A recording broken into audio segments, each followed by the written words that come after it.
नमस्कार दोस्तों आज के वीडियो में हम डिस्कस करेंगे एनसीईआरटी मैथमेटिक्स क्लास 10 का chapter number 5 that is arithmetic progression का एक्सरसाइज नंबर 5.1 के बारे में।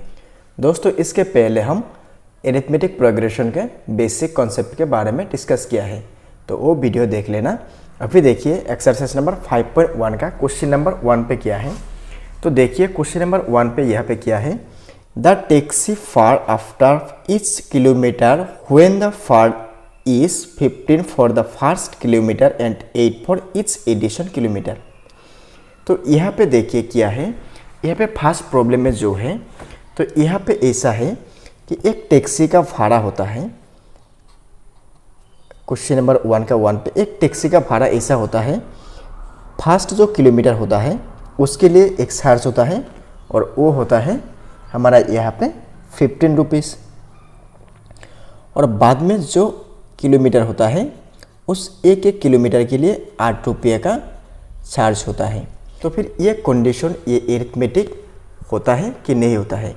तो फिर देखिए यहाँ पे फर्स्ट कितना है, यहाँ पे एक किलोमीटर का भाड़ा कितना है, एक किलोमीटर का भाड़ा है 15 रुपीज़। 2 किलोमीटर का भाड़ा कितना है, 2 किलोमीटर के भाड़ा 15 रुपीज़ फिक्स चार्ज होता है पहले किलोमीटर का, और एक 8 रुपीज़ होगा दूसरा किलोमीटर का। तो टोटल कितना हो जाएगा, यहाँ पे 15 के साथ 8 को जोड़ देने से हो जाएगा 23, तो 23 रुपीज़ हो जाएगा। 3 किलोमीटर जाने के लिए क्या होगा, 15 रुपीज़ जो फिक्स्ड होता है, और उसके बाद यहाँ पे क्या होता है 1 किलोमीटर के लिए 8 रुपया। तो 3 किलोमीटर से यहाँ पे 1 किलोमीटर हो गया और बाकी है 2 किलोमीटर, तो 2 को यहाँ पे मल्टीपल कीजिए, तो यहाँ पे क्या आएगा 15 प्लस 2 के साथ 8 का मल्टीपल करने से 16, तो 15 के साथ 16 को जोड़ देने से कितना आएगा 31 आएगा। तो फिर देखिए इसके बाद 4 किलोमीटर जाने के लिए कितना आएगा, तो इसके साथ और एक 8 रुपया जोड़ देना होगा। तो इसका मतलब क्या है, तो ये क्या होगा, पहले 1 किलोमीटर जाने के लिए 15 रुपये पे करना पड़ेगा, 2 किलोमीटर जाने के लिए 23 रुपये पे करना पड़ेगा, 3 किलोमीटर जाने के लिए 31 रुपीज़, 4 किलोमीटर जाने के लिए 39 रुपीज़। तो ऐसा आएगा। तो यहाँ पे देखिए कॉमन डिफरेंस कितना है, ये दोनों का डिफरेंस कितना है 8 है, ये दोनों का डिफरेंस कितना है 8 है, ये दोनों का डिफरेंस कितना है 8 है। तो अगर कॉमन डिफरेंस सेम होता है तो वही हमारा अरिथमेटिक प्रोग्रेशन होता है। तो ये अरिथमेटिक प्रोग्रेशन होगा, ठीक है। तो वे नेक्स्ट देखिए क्वेश्चन नंबर 2 पे क्या है, the amount of air present in a cylinder when A vacuum pump removes 1/4 of the air remaining in the cylinder at the time. तो यहाँ पे क्वेश्चन पे क्या है, क्वेश्चन पे ऐसा है एक सिलेंडर है, सपोज मान लिया ऐसा एक सिलेंडर है, ठीक है। तो मान लिया ऐसा एक सिलेंडर है, तो इस सिलेंडर को एक बार ओपन करने से और ऑन करने से क्या होता है, ये पूरा सिलेंडर से 1/4 पार्ट क्या होता है यहाँ से रिमूव होता है। तो इस प्रॉब्लम क्या अरिथमेटिक होगा कि नहीं होगा वो हमको निकालना है। तो फिर देखिए सपोज मान लिया इस सिलेंडर में टोटल एयर है सपोज भी क्यों लिया, दैट मीन्स वॉल्यूम होता है, वॉल्यूम के हिसाब से हम भी ले लिया। तो एक बार इसको ऑन करने से कितना 1/4 यहाँ से बाहर निकल जाते हैं और रिमूव होता है। तो फिर देखिए A1 पहले में यहाँ पे कितना है, यहाँ पे भी गैस है। तो A2 एक बार ऑन करने के बाद यहाँ से क्या होता है 1/4 यहाँ से निकल जाते हैं। तो 1/4 किसका, टोटल गैस का। टोटल गैस कितना था, भी था, तो भी से 1/4 को मल्टीपल करने से जितना होगा उतने ही यहाँ से गैस बाहर निकलते हैं। तो यहाँ पे भी लिख दो, भी से क्या करो इसको माइनस कर दो। तो यहाँ पे भी -1 के साथ भी को मल्टीपल करने से क्या आएगा, भी आएगा डिवाइडेड बाई 4। यहाँ पे भी के नीचे कितना है 1 है, तभी हम क्या करेंगे, यहाँ पे भी के साथ एक 4 का मल्टीपल करने से 4 भी हो जाएगा, यहाँ पे 1 के साथ 4 का मल्टीपल करने से 4 हो जाएगा माइनस v/4। तो इसको हम यहाँ पे दोनों में से एक 4 लिखेंगे, 4 भी से एक भी जाएगा तो 3 भी आएगा, ओके। तो इसको हम ऐसे लिख सकते हैं 3/4 V, इसे लिख सकते हैं। तो नेक्स्ट देखो, अभी इस सिलेंडर में कितना गैस है? अभी इस सिलेंडर में टोटल गैस है 3/4 V। मान लिया हम फिर से इसको क्या किया, ऑन कर दिया। तो फिर से ऑन करने के बाद जितना गैस होता है, कितना गैस था टोटल? Thrice V/4। यह से क्या होता है, 1/4 गैस बाहर निकल जाते हैं और रिमूव होता है। तो ये होगा A3 = 3/4 V - 1/4 थ्राइस V/4।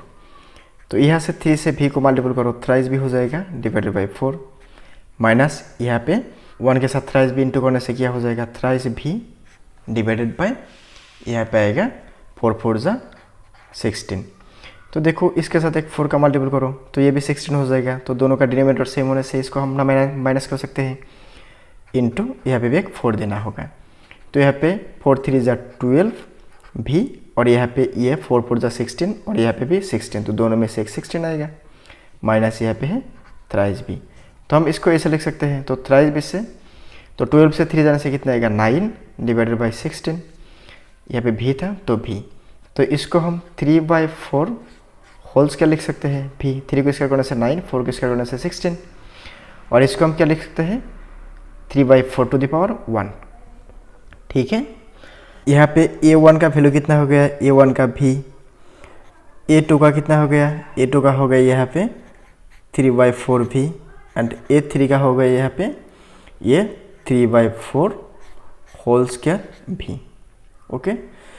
तो यहाँ से हम क्या करेंगे, A2 से A1 को माइनस कर देंगे, A3 से A2 को माइनस कर देंगे। अगर उसके बाद ये दोनों का डिफरेंस सेम होता है तो ही ये क्या होगा, AP हो जाएगा।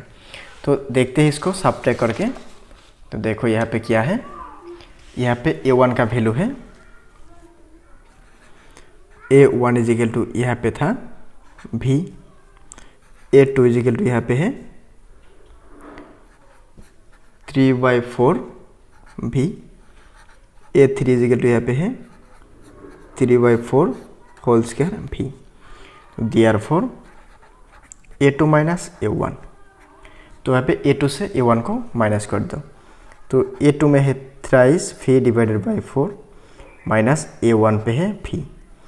दैट मीन्स V के नीचे में एक 1 है, तो 1 के साथ एक 4 का मल्टीपल करो, ऊपर में V के साथ भी एक 4 का मल्टीपल करो। तो ये क्या हो जाएगा, थ्राइस V /4 माइनस यहाँ पे हो जाएगा 4V /4। तो दोनों में से हम एक 4 लिखेंगे और ऊपर में आएगा थ्राइस V - 4V। तो 4V से 3V जाएगा तो एक V रहेगा यहाँ पे /4, बड़ा वाला माइनस से तो माइनस। ठीक है। तो दूसरे पे देखेंगे हम A3 - A2 करके, A3 - A2।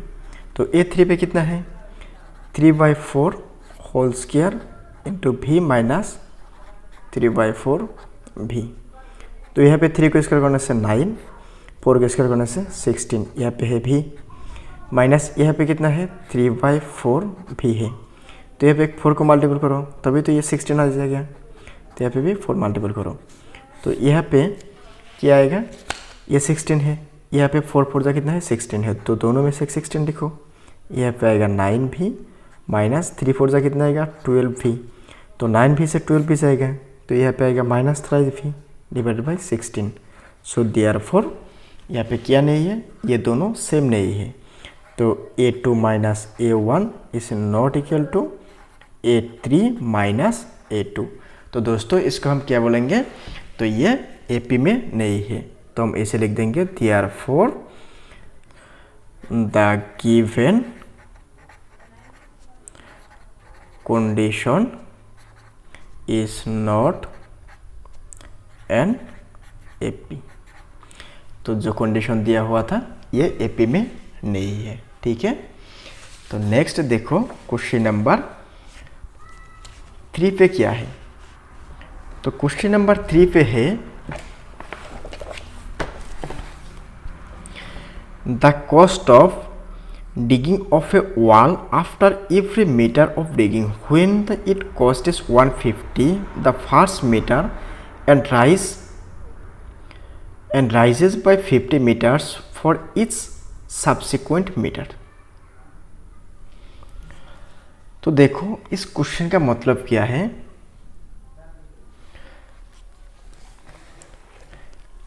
एक कुआं है, दैट मीन्स एक वेल है, सपोज मान लिया इसे एक कुआं है, ठीक है। तो यहाँ पे क्या होता है, इस कुआं को 1 मीटर, पहले जो 1 मीटर होता है इसको बनाने के लिए कितना खर्चा होता है, 150 रुपीज़।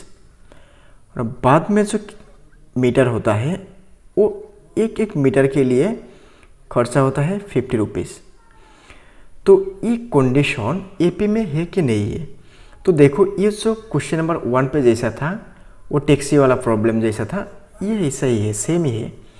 तो यहाँ पे देखो क्वेश्चन नंबर 3 को क्या है, मान लिया A1 होता है, पहले जो मीटर होता है उसका खर्चा, तो कितना आएगा यहाँ पे 50 रुपीज़, 150 रुपीज़ आएगा। A2 क्या है, 2 मीटर के खर्चा होता है A2, तो यहाँ पे क्या आएगा, पहला जो मीटर होता है दैट मीन्स A1 और उसके साथ जो खर्चा होता है एक्स्ट्रा खर्चा वो आएगा। तो एक्स्ट्रा खर्चा कितना है, 50 रुपीज़। तो यहाँ पे कितना आएगा, 50 प्लस 50, तो यहाँ से ये हो जाएगा 200। तो इसका मतलब क्या है, 200 रुपीज़ खर्चा होता है, ठीक है। तो नेक्स्ट देखो A3 में क्या होगा, A3 में क्या होगा, पहले 2 मीटर का खर्चा, 2 मीटर का खर्चा कितना है, 200 रुपीज़ है, और उसके साथ एक्स्ट्रा 1 मीटर का खर्चा कितना है, 50 रुपीज़ है। तो यहाँ पे क्या आएगा, 200 के साथ 50 को जोड़ देने से 250 आएगा। तो अभी हम देखेंगे ये तीनों एपी में है कि नहीं है, दैट मीन्स हम कॉमन डिफरेंस निकालेंगे। तो कॉमन डिफरेंस निकालने के लिए क्या करते हैं हम, यहाँ पे A3 से हम A2 को माइनस करते हैं, एंड A2 से हम क्या करते हैं, A1 को माइनस करते हैं। तो A2 में कितना था, A2 में था 200, तो 200 से A1 का था 150, तो माइनस करने से 50 आएगा। A3 में कितना था, 250 था, माइनस A2 में कितना था, A3 में था 250 एंड A2 में कितना है 200, तो 250 से 200 जाएगा तो 50 आएगा। तो हम इसे लिखेंगे therefore A2 minus A1 is equal to A3 minus A2। तो ये दोनों आपस में क्या हो गया, सेम हो गया। तो therefore the given condition is an AP। तो जो कंडीशन दिया हुआ है वो क्या है, AP में है, ठीक है। तो नेक्स्ट देखो क्वेश्चन नंबर 4 पे क्या है, जो कि क्वेश्चन नंबर 1 का लास्ट प्रॉब्लम है। तो 4 में है, the amount of money in the account every year when ₹10,000 is deposit at the composite interest at 8% per annum। 10,000 रुपया फिक्स डिपॉजिट करने के बाद अगर वहाँ पे हम लोगों को 8% के हिसाब से कंपाउंड इंटरेस्ट देते हैं, तो वो प्रॉब्लम क्या अरिथमेटिक प्रोग्रेशन में आएगा कि नहीं आएगा, इसको हम निकालना है। तो देखो पहले हम जान लेते हैं इंटरेस्ट का कैसा कैसा होता है। तो 2 टाइप का इंटरेस्ट होता है। क्या क्या होता है इंटरेस्ट, एक होता है सिंपल इंटरेस्ट, एक होता है कंपाउंड इंटरेस्ट। तो देखो simple interest and compound interest में डिफरेंस क्या होता है। सपोज मान लिया ए आदमी ने बी से 10,000 रुपीज़ इंटरेस्ट लिया है, ओके। अगर ये हर महीना अपना इंटरेस्ट दे रहा है, लेकिन बी का जो कैपिटल था वो ए ने नहीं लौटाया, लेकिन ये क्या कर रहा है, एवरी मंथ ये इंटरेस्ट का जो अमाउंट होता है, सपोज 10% के हिसाब से क्या होता है 1,000 आएगा, तो 1,000 एवरी मंथ इसको पे कर रहा है। तो ऐसा होने से ये क्या होगा, सिंपल इंटरेस्ट होगा। लेकिन अगर ए ने बी से पैसा लेने के बाद 1 साल में पूरा 1 ईयर में उसका इंटरेस्ट भी नहीं दिया, उसका कैपिटल जो था वो भी वापस नहीं किया, तो वो होगा हमारा यहाँ पे कंपाउंड इंटरेस्ट। तो ऐसा है, यहाँ पे अमाउंट है टोटल हम लोगों को 10,000, ठीक है। तो पहले मंथ में इसका 10,000 ही होगा, लेकिन दूसरा जब महीना आएगा तो यहाँ पे अमाउंट कितना था, 10,000 था। तो 10,000 होने के बाद पहले महीने इसका टोटल इंटरेस्ट कितना आएगा, इसका मतलब इंटरेस्ट और इसका जो अमाउंट था दोनों मिलाकर क्या आएगा। तो देखो, कंपाउंड इंटरेस्ट निकालने के लिए एक फॉर्मूला होता है, वो फॉर्मूला क्या होता है, p whole into 1 plus r/100 whole to the power n। इसका मतलब ऐसा है, यहाँ पे p होता है अमाउंट, r होता है रेट ऑफ इंटरेस्ट, n होता है टाइम। ओके, सो देखो यहाँ पे 1 आएगा फॉर्मूला के हिसाब से, r रेट ऑफ इंटरेस्ट कितना परसेंट इंटरेस्ट था, यहाँ पे 8% था। तो 8 डिवाइडेड बाय आएगा 100 whole to the power n। कितना टाइम ले लिया था, पहले 1 साल के लिए हम यहाँ पे निकल रहे थे, तो पहले 1 आएगा। दूसरा में क्या आएगा, दूसरा में यहाँ पे A2 होने के बाद यहाँ पे हम लिखेंगे 10,000 plus 8/100 whole to the power 2, 2 साल के लिए। 3 साल के लिए कितना आएगा, 10,000 1 प्लस 8/100 होल क्यूब। तो ऐसा करके हम निकालेंगे। ऐसा करके निकालने के बाद यहाँ से A2 minus A1, A3 minus A2 ऐसे निकल लेना। अगर ये दोनों का आपस में जो डिफरेंस होता है वो अगर सेम हो गया तो ये क्या होगा, ये AP होगा, और नहीं तो नहीं होगा। तो इसका रिजल्ट आएगा A2 minus A1, A3 minus A2 is not equal. तो ये प्रॉब्लम क्या होगा, ये एरिथमेटिक प्रोग्रेशन में नहीं होगा। तो दोस्तों ये अच्छे से कर लेना, ठीक है।